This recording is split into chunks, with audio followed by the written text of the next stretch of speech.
Welcome to the Stories Are Soul Food podcast, presented by Cannonball Books and Great Homeschool Conventions.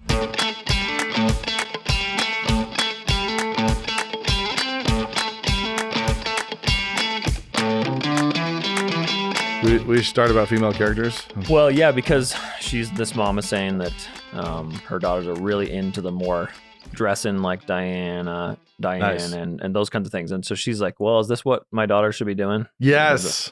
The fighting ones. So we're talking about female characters, I guess. I think so. I think we should do it again. Talking about female characters. We've done this a little bit before, but daughters who like Diana specifically. Mm-hmm. The issue in these situations, the question being like imitative behavior, right? Yeah, exactly. And saying if Diana is a warlike woman, is that something that she's a huntress? She's a huntress. Should we be shooting for the good shooting 16-year-olds? Yeah, sure. I mean, this is one of those things that it's a fine line, but it really is a fine line. But if Diana is specifically coming from the Boone family, right? So she's a descendant of good old Daniel Boone. Yeah. And she is a huntress. She's named for the huntress. And that's kind of the point of what she's doing. She does, in the story, she's quite feminine. She's not butch at all. She's the way she carries herself, the way she comports herself. Yeah, she's fully feminine. And the issue is you do not want people to start despising their place in the world that God's given them, whether that's their family, just what they've been born with, gender, etc. So you don't want a guy to hate being a guy. You don't want characters that help your daughters hate being female, but you also do want characters who push your kids in exploring what it means to be strong and courageous and faithful in their place and with their gifts. So if you go through Scripture, as you should, if you read the Old Testament as you should, you have lots of examples of bad female characters and you have examples of good female characters. And one of the things you don't see very much is the docile female character. So you don't see the Victorian woman. I immediately go to Mary from Pride and Prejudice, the sister who's always reading books and thinks she's good. So it's one of those things that if you have Victorian sensibilities that you confuse with scriptural sensibilities, then you have yourself an issue.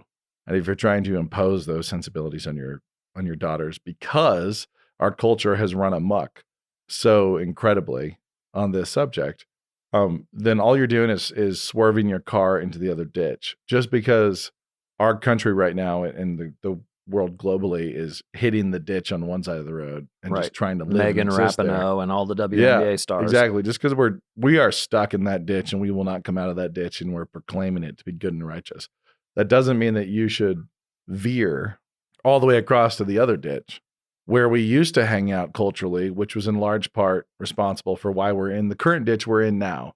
So it's that pendular back and forth that causes a lot of cultural swing in the first place. And so if you give women fainting couches and corsets and try to make them decorative purely, it's stupid. Yeah, it's a fundamental misunderstanding of glory, right? Because if woman is the glory of man, as the Bible says, then the idea that glory is merely decorative misunderstands God's glory at a fundamental level. Yes. And so you have, a century plus of one version of a ditch about femininity. And so what do?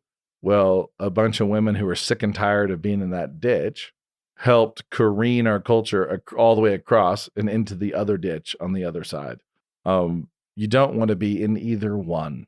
The goal is to not be in a ditch. Yeah, stop being so reactive. That's kind of a rule we've talked about that before, is that if you're just trying to write in your particular genre or write how the market wants you to, or the opposite, you're not focused on good storytelling. Yep. Good and so characters. if you are reading books and your daughter's reading these stories and it's making her want to shave her head and lift weights and take testosterone, that's like, well, then you have an issue. There's a problem there. If your daughter is reading books that make her want to learn how to fly a plane, like, I've got no problem. Okay. What's wrong with that? And I was just over it. Someone invited us over. The mom and dad had both shot a deer in the past week. There's nothing wrong with that. My son's third grade teacher just shot a nice 4x4 buck, I think. Absolutely. Bringing that meat. So this is one of those things that's kind of confusing to people because they have Victorian sensibilities and Precious Moments sensibilities and Thomas Kincaid sensibilities when it comes to women and men, but especially when it comes to women. And so they think that's holiness, and it's not. That's how you end up with Megan Rapinoe. You hang out in that ditch, you're going to explode across to the other side. So there's nothing wrong about knee boots and a vest. Yeah, if your daughter wants to wear a cool leather jacket, that is, a cool leather. Objectively, this is a cool leather jacket. This is a nice Amelia Earhart, belted, cool thing. She wants to learn to ride. She wants to learn to shoot.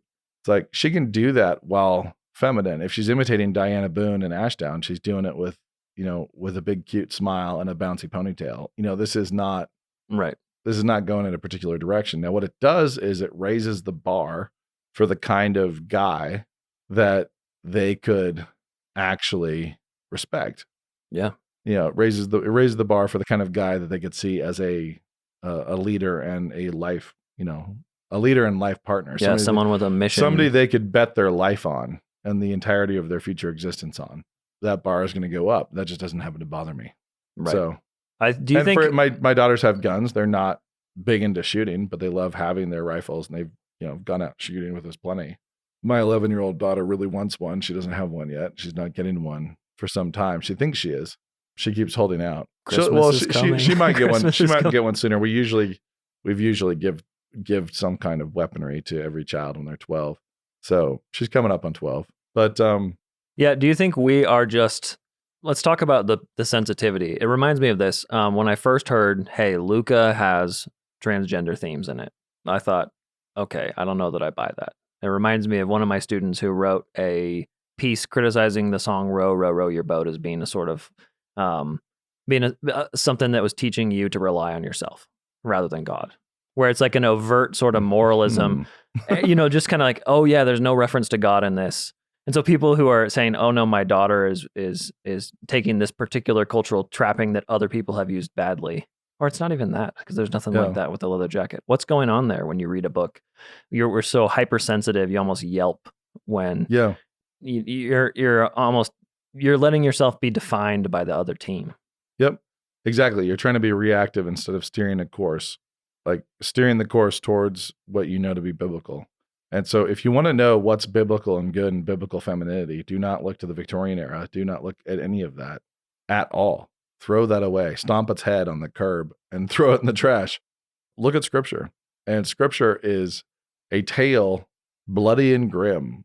This is a tale of really, really hard men and tough women who are living through incredibly complex and dark times. And you don't get all the day-to-day of it, but surviving in the wilderness for 40 years, like that kind of nomadic lifestyle, that was brutal. This is difficult. The toughness required. There's no delicacy here. There's a lot of that, and you bounce around and you go through all these different stories. And incidentally, my sister recently pointed out to me something I think is pretty awesome, is that Proverbs 31, usually one of those verses that people love to hold up as an example of a Victorian femininity, which is stupid on the face of it, because this woman is trading. Like she's got some international business concerns and she's doing lots of things. Sees a field and buys it. Yeah. So, exactly. And it's one of those things where if I came home from a trip and my wife was like, hey, I need to drive you by this vacant lot I bought while you were gone. Okay. Am I Victorian or am I biblical? Like, what's doesn't matter. Yeah. Yeah. It's like, okay, so Proverbs 31, she's like, I realized I was feeling guilty and I confessed before God that I hadn't yet seen a field and bought it. So I went ahead and did that while you were in LA. I mean, I would laugh my head off and I would high five her. It'd be pretty awesome. And if it was a terrible idea, we would try to flip that field. We'd do what we could. But the fact is that mow it, list it again. Yeah, exactly. Relist.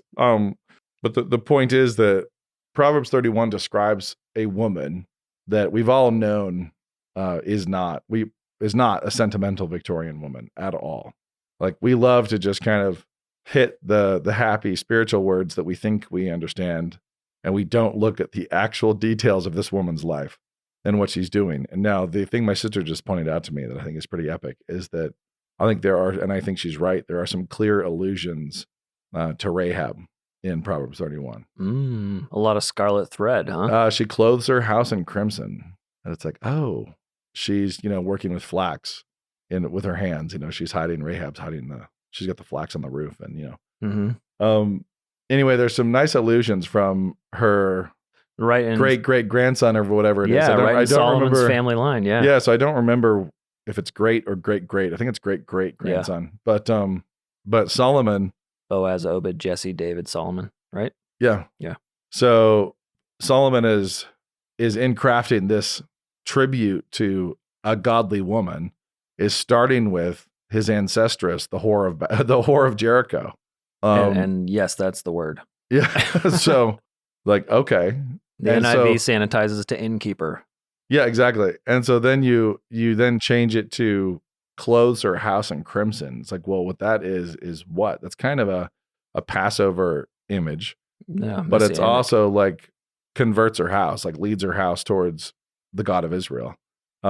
Chooses the God of Israel over the world around her and clothes her house in crimson. It's like there's a lot of interesting things there. Now, that doesn't mean that's the only thing it means. This is the nature of good lit, is that there's layers and allusions and things. But if you read Proverbs 31 closely, if you go read the story of Deborah and see that she celebrated Jael, Abigail, like even Michal, who has her collision with David over shame and pride later, starts out by just openly professing her love for King David, while her father is kind of openly not.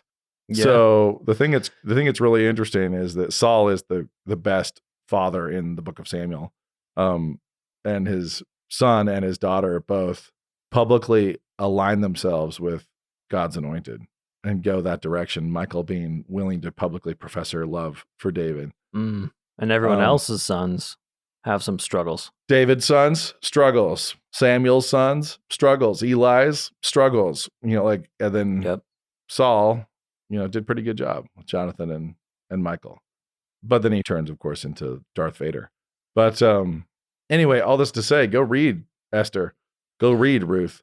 And get away, as we've talked about before, get away from the modern translation euphemistic delicacy that is tiptoeing around those old Victorian sensibilities. So those old Victorian sensibilities get in the way of everything, including Bible translation. And so the story of Ruth is completely euphemized. Right. Hot tip, Boaz thinks he slept with her. Yeah. Boaz wakes up in an inappropriate situation. Ruth functionally honey traps him into marriage. And you're like, well, I mean, this is happening with us because, I've got boys and I thought I got to get them regularly in Proverbs. So I've been kind of chipping away, and there's there's two women there, right? There's a lot of adultery in Proverbs. And a whole bunch. And as an eight-year-old has questions about it, and it made me realize, I can dodge this question or I can answer this question. Yep. About the two kinds of women that he has to be aware of in his life. And we actually used hot tip. This is something we did with the Markles, my older sister's family. I used the character Duessa from the Fairy Queen, who is basically Jezebel meets Delilah. And Duessa is actually poisonous, just poisonous. When you see her, honestly, when you see her soul, she's like a shriveled up monkey. Right. And it's very graphic. Spencer's graphic in his description of Duessa, but I actually incidentally stole that description for Hermione in the Coverage trilogy. Oh, okay. And so it's very, very riffed on Duessa, but with our kids, we use the term Duessa to basically mean the adulteress and the skanktastic woman. It was like the woman who's just advertising in the streets, whether she thinks she is or not. So, or whether she just insists that all men just not notice and not care. She's insulted. She's broadcasting, but also insulted if anybody looks. It's like it's anyway. We're in a horrible time period right now for this. Yeah. Of let's be wildly immodest and then be really outraged if anybody takes note. But anyway, we use the tag duessa just to reference the skanktastic woman, the adulteress in the streets, so that our kids, when you're in the grocery store and they say, Mom, like, is that a duessa? They actually have a word that nobody understands around us. So except for literate fairy queen readers. Yeah. So if they said, is that a Delilah or is that a Jezebel about some woman in the checkout line at the grocery store, there'd be a decent chance that they would pick up on it. There'd be some duessa is just far enough away. And then you could be like, yes, honey. Yes, this is a duessa. Right? Yeah. So now, we're going to talk about it later. Yeah. She's being a duessa. It's sad. Her dad did a bad job. This is the whatever. But you have that. So the point is, in culture right now, look at the scriptural characters. Don't look at Elsie Dinsmore, the horrible sentimentality that's come out of so much of Western Christianity post-Victoria. Just awful, awful, awful, awful. So Ruth snuggles up to Boaz. She snuggles up to him. Boaz thinks something untoward happened, and immediately, being an honorable guy, he thinks, I need to address this. And so they end up married, and the messianic line is preserved. Tamar, there's a woman of faith. Yes, a woman of faith right there. That is Tamar. And yes, you might find it indelicate, but she preserves the messianic line. The stakes there were the salvation of all of mankind, and the redemption. So how do people lie about girls in books? Like, how does an author lie about or lie to a reader about girls? So they can do it two ways. One is they can despise the femininity, and they can also demean it. And this is something that has been catechized into our girls forever. Just that their job doesn't matter. The being a mom, for example, being just a mom sucks, and it'd be so much more fulfilling to be a bank teller. If you could just get into the workplace where, the guys have to monotonously beat their heads on the wall to keep the lights on and keep everybody fed for the duration of their existences. If you could get there, it'd be so much more fulfilling. So you have one form is like you demean the calling, you demean the true power of a woman. Now, the ultimate power of a woman is manifested in both Eve and Mary, right? She can bring eternal souls into the world. This is the only place this can happen. This is it. So eternal souls can enter into this time-space continuum through one doorway and one doorway only, and that is the womb. And that's it.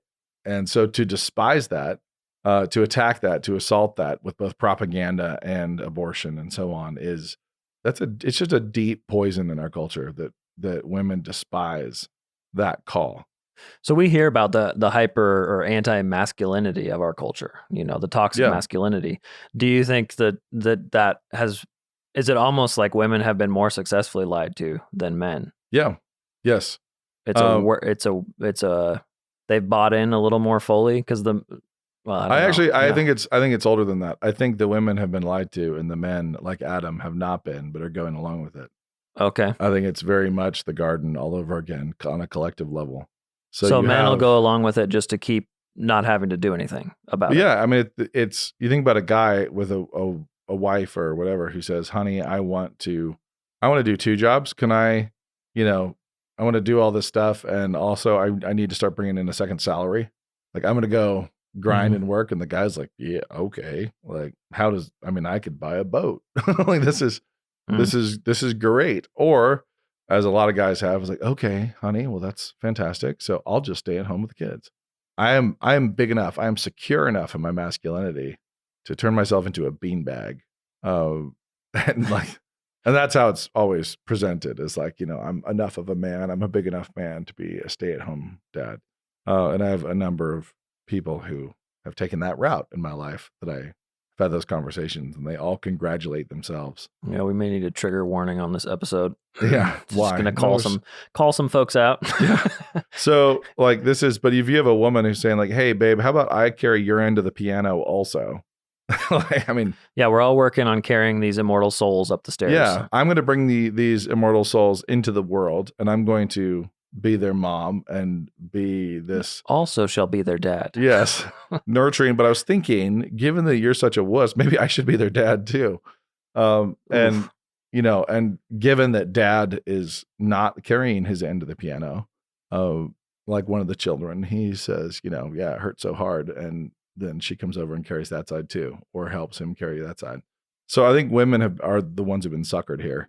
Okay. They've been deceived, and I think guys are full-on participants. There's no question. The same thing with the sexual revolution, where it's like, yeah, we've decided that what dirtbag dudes have wanted all along is now liberation for women. Yeah. We have now defined this as liberation. The ability to get any woman at any time with no consequences. No guy picking up a chick in a bar and successfully committing immorality is thinking, I've just liberated her. I'm a rescuer liberating her. No, it's 100% predatory. It's 100% vampiric. It is 100% predation. I can have sexual gratification with no commitment. I can have sexual gratification with no obligation, with no covenant burden. I do not have to give my life. I do not have to exchange my life for a woman. I can just sort of browse.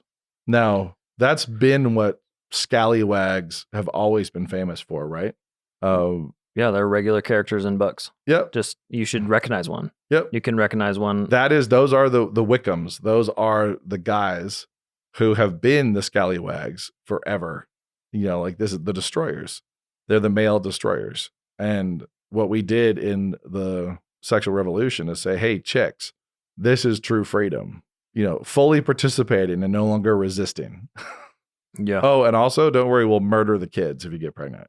So that's the freedom, is you can do this, and if there's any consequences, then don't worry, we have a hitman lined up with federal funding, and that's where we are. So we're in a totally broken place, but you bounce back and you look at the women of Scripture, and you look at tough, hard women who would take no crap from a scallywag, and those are the girls I want to write. The ones that I want to hold up are the ones who are going to be completely immune to the deception of the world.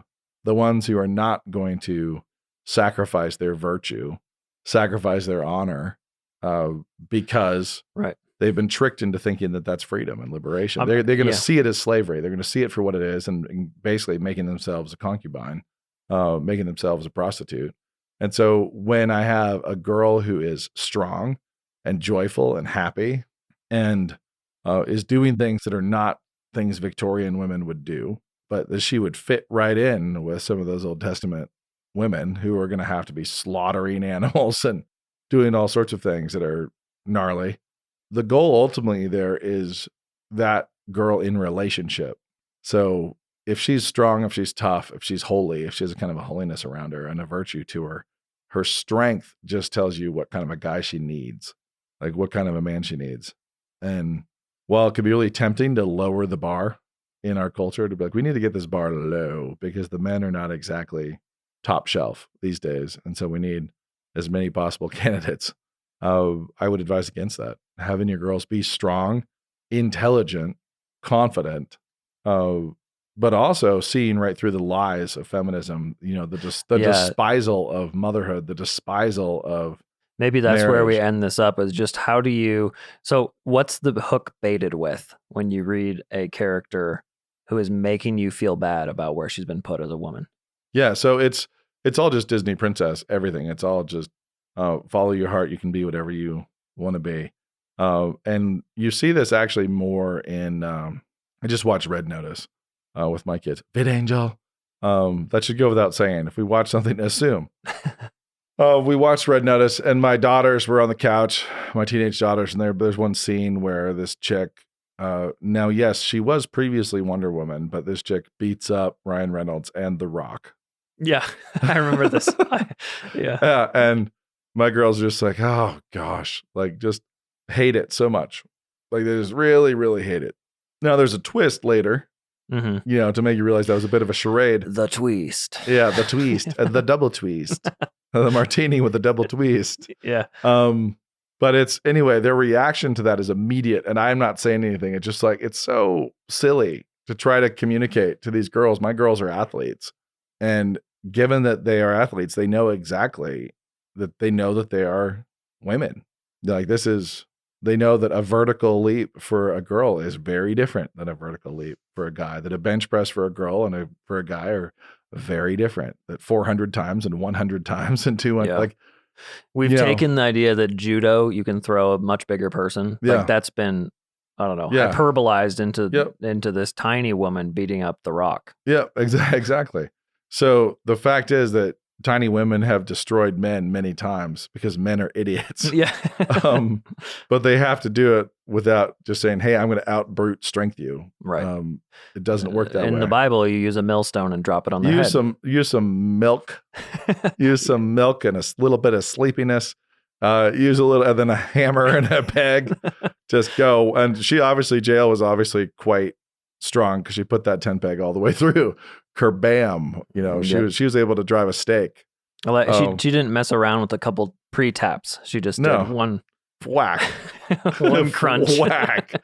And that king was pinned to the ground. I mean, she was probably used to putting up a lot of tents. Exactly. This is a woman who could swing a mallet. So and was confident. I mean, I wouldn't be as confident. Can you imagine? You're sitting over a sleeping king holding a tent peg over his temple thinking. You just line it up very carefully. Yeah. So then you gotta get there. You gotta get all the way in. So she did it. And of course she took the victory there per the warning from Deborah, but Deborah led the troops. Jael killed the king. Read these stories and know that was not a shame on those women. It's embarrassing for the guys. Yeah, Barak women takes some blame. It was embarrassing for the guys that the women outclassed them so thoroughly, but it's nothing for the women to be embarrassed about. So the way that girls get tricked in books is to despise the calling of Mary, to despise the womb, and that is poison. But just because you don't despise the womb, doesn't mean that being a little delicate wimp and like an emotional basket case is okay. Yeah. Like I just want to be a mom, but I happen to have absolutely, not only can I not fly a plane, I also can't fly my own emotions. I'm just terrible. I mean, I'm just a terrible human being. And so I might say I want to be a mom, but I'm going to be a horrendous mother. I'm going to be emotionally all over the map. I'm not going to be able to mentor and guide and disciple these little eternal souls with the fat faces who are sinning constantly and raising Cain all over the place. I think motherhood is like having a grove of saplings that you're trying to hold up in the wind, and you are the stake. Like there's no stakes. You just have to get your toes and your fingers and your elbow just crooked around them every way that you can, holding them there for long enough and constantly correcting and pulling against the wind and all the temptations. And your kids can be going in different directions. It's like the wind can be blowing in different directions for different kids.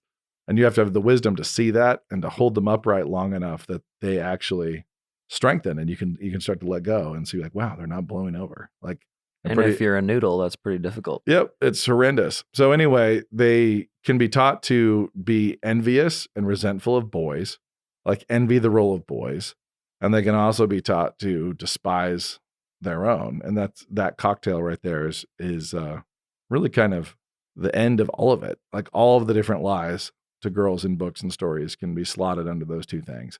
Hating the true call of woman, capital W, the call of Mary, the call of Eve, and envying the call of all the cannon fodder out there. My dad recommended a book at some point called Eggs Are Expensive, Sperm is Cheap. Yeah. Not a Christian book, but a wise book. There's a reason why we throw men into battle like cannon fodder, and why we have men go die and fight for the women. Like the women are the glory of a civilization. They're the glory of a family, and they are the only place where eternal souls can enter into the world. And so the men are just... And they're building that space they're building a life for those. Like you said, the grove, the whole grove is... This is the only place where an eternal soul can, an undying eternal soul can enter into the space-time continuum. And then there's the motherhood of actually raising them. And then the guys, we can go die and are just pretty replaceable. So, yeah, which is what we do, incidentally. It's what we're doing. We go to work. We're just heading off to go die. We're not going off to be super, super fulfilled in what our 9 to 5 is. We're going off to to try to raise enough money to incubate and really patronize, to protect and enable, to fund the endeavor of the wife and the mother. So it's like we are the ones who go do the fundraising for the real work of the family. And that's it. I mean, like the real work is happening not at the bank where we're working, not at the insurance agent, not at the rental car company. Yeah. Not out in the trees where we're felling timber, or not even on this podcast. Not even here. This is not the real work. The real work is happening back where the image of God is being tended, where we're all people farming. So anyway, all that to say is those lies to get women to despise the real work, but also to get them to envy the boy work. That's really it. So, and anyway, Diana Boone, I stand behind in Ashdown. She's one of my favorite characters. She has a strong father, which is why she's secure, but her father also has an edge like a lot of strong fathers do. And so there is enough insecurity there to make her interesting. There you go. So, and anyway, and plenty of people have plenty of opinions about where Diana should end up, but no promises. If you enjoyed this episode, check out Christine Cohen's newest book, The Sinking City. As a part of Canon Press's annual Christmas sale, you can get a special price on this book right now. Just go to canonpress.com/21sale. That's canonpress.com/21sale.